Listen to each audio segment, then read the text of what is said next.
விஜய வீழ்த்துறாருங்கிறது மட்டும் இல்ல, விஜய் மட்டும் சொல்லல. நீங்க இப்ப என்னுடைய படையண்ட மாவீர படம் வந்தது, உதயநிதி ஸ்டாலின் எத்தனை தேட்டர்ல தூக்க சொல்லி அந்த ரெட் ஜெயின்ட் நிறுவனம் வந்து உள்ளடி வேலை செஞ்சது. அப்ப உங்களுடைய நோக்கம் என்ன? இந்த மண்ணுக்கும் இனத்துக்கும் மொழிக்கும் தாம் வாழ்கிற தமிழர் குடிகளுக்குமான உரிமையை பேசினா எத்தனை எம்எல்ஏ தமிழர் இருக்கான்? 70க்கும் மேற்பட்ட எம்எல்ஏ தமிழர் இல்ல, 10க்கும் மேற்பட்ட அமைச்சர்கள் தமிழர்கள்னு சொன்ன இந்த படத்தை ஓட விடாம பண்ணதுக்கு என்ன அர்த்தம்? அப்ப இவர்களுடைய நோக்கம் என்னன்னா, யாரு அரசியலுக்கு வந்தாலும், யாரு ஒரு அதிர்வை ஏற்படுத்துற ஒரு சூழல் இருந்தாலும் அந்த அதிர்வுல இருந்து அப்புறப்படுத்துறதா வேலை. அது விஜய் மட்டும் இல்ல, அல்லது எங்களை போன்றவர்கள் மட்டும் இல்ல, யாராக இருந்தாலும் ஆளும் அதிகார வர்க்கம் இதைத்தான் செய்யுது. அதுக்கு அடுத்து இருக்கிற கட்சி ஒண்ணு தோல் மேல போட்டுக்கிட்டு தனக்கு சாதகமாக்கலாமா, இல்ல ஆளுங்கட்சியே வந்து கீழே தள்ளி மிதிக்கும் போது. பீகார் தேர்தல் ஒரு அறமற்ற தேர்தல், நேர்மை இல்லாத ஒரு தேர்தல். எதுன்னா 2026க்கு முன்னாடி நடந்த இந்த தேர்தல் தான், பீகார் தேர்தல் தான். ஒரு பீகார், ஏற்கனவே நான் சொல்லியிருக்கேன், ஊடகத்துல கூட சொல்லியிருக்கேன், ஒரு பீகாரி சொன்ன வார்த்தை தான், படிப்பறிவு இல்லாத எங்க மக்கள்கிட்ட எஸ்ஐஆர்னு கொண்டுட்டு வந்து அவர்களே வந்து பதிவேற்றம் பண்ணிக்கிட்டு அவர்களுக்கு ஒரு 100 ரூபாய் 200 ரூபாய் காசு கொடுத்தா போதும், சாராயம் கொடுத்தா போதும், பூத்தையே கேப்சர் பண்ணி ஓட்டு போடுவாங்க, நாங்கெல்லாம் ஓரமா நின்றுட்டு இருப்போம். காலகாலமா இது நடக்குது. அது இந்த முறை நடந்ததுங்கிறது இதுவரைக்கும் இல்லாத ஊழலின் உச்சம் அப்படின்னு சொல்லி ஒரு பீகாரி சொன்னாரு.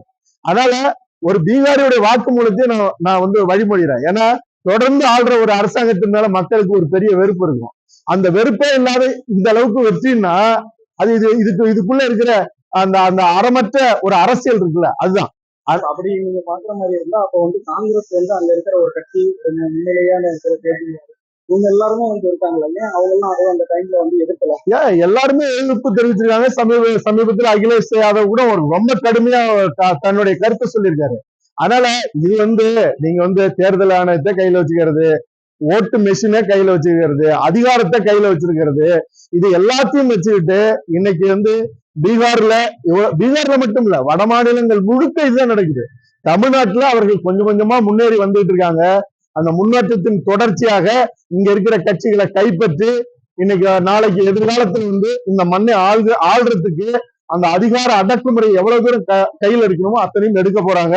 அதற்கு ஒரு கட்டத்துல கொள்ளையடிச்சு சம்பாரிச்சு வச்சிருக்கிற இந்த கட்சிகள் எல்லாம் அவர்களோட அடிபணிஞ்சு கைகோர்த்து தங்களை காப்பாத்திக்குதா, அல்லது இவர்கள் எல்லாம் தான் சம்பாரிச்சு கொள்ளையடிக்கிறத காப்பாத்திக்கிறதுக்கு நிற்கும் போது எல்லாம் இழந்த நிலையில எங்களுடைய அடுத்த தலைமுறைக்காவது ஒரு நேர்மை வேணும், சூடு சொரண வேணும்னு இங்க இருக்கிற மக்கள் எழுந்து நின்று ஒரு ஜல்லிக்கட்டை போல ஒரு புரட்சி பண்ண போதா அப்படிங்கிறது காலம் தான் தீர்மானிக்கணும்.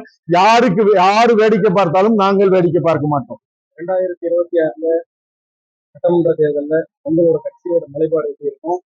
அதாவது எங்கள் மண்ணின் உரிமை, எங்கள் இனத்தின் உரிமை எந்தெந்த இடத்தெல்லாம் ஒரு வன்முறையோட பறிக்கப்படுதோ, அது என்எல்சி சம்பந்தப்பட்டதா இருக்கலாம், ஸ்டெர்லைட் சம்பந்தப்பட்டதா இருக்கலாம், விவசாயிகள் மீனவர்கள் உரிமைகள் சம்பந்தப்பட்டதா இருக்கலாம், இப்படி அடக்குமுறையோட அத்துமீறி பறிக்கப்படுகிற இடங்கள் எல்லாம் நாங்க நிற்போம். அது இந்த ஒரு குறைஞ்சபட்ச ஒரு கொள்கை ஒரு நெறியோட இருக்கிற கட்சிகளோட தேவைன்னா கூட்டணி சேருவோம், இல்லாட்டினா நாங்க தனிச்சு நிற்போம். இந்த மண்ணுக்கும் இனத்துக்கும் ஒரு அறமான யுத்தம் செய்கிற வேலைதான் எங்களுடைய வேலை. யாரோடையும் கைகோர்த்து அடிபணிஞ்சு ஆதாயம் தேடுகிற கட்சி அல்ல தமிழ் பேரரசு கட்சி. செய்திகளை உடனுக்குடன் தெரிந்து கொள்ள கீழ்கண்ட கேபிள் மற்றும் டிடிஹெச் நெட்வொர்க்குகளில் எம்நாடு செய்தி தொலைக்காட்சியை காணுங்கள். பாதகம் செய்பவரை கண்டால் நாம் பயம் கொள்ளலாகாது பாப்பா, மோதி மிதித்து விடு பாப்பா, அவர் முகத்தில் உமிழ்ந்து விடு பாப்பா. அண்மை செய்திகளை உடனுக்குடன் தெரிந்து கொள்ள இணைந்திருங்கள் எம்நாடு தொலைக்காட்சியுடன்.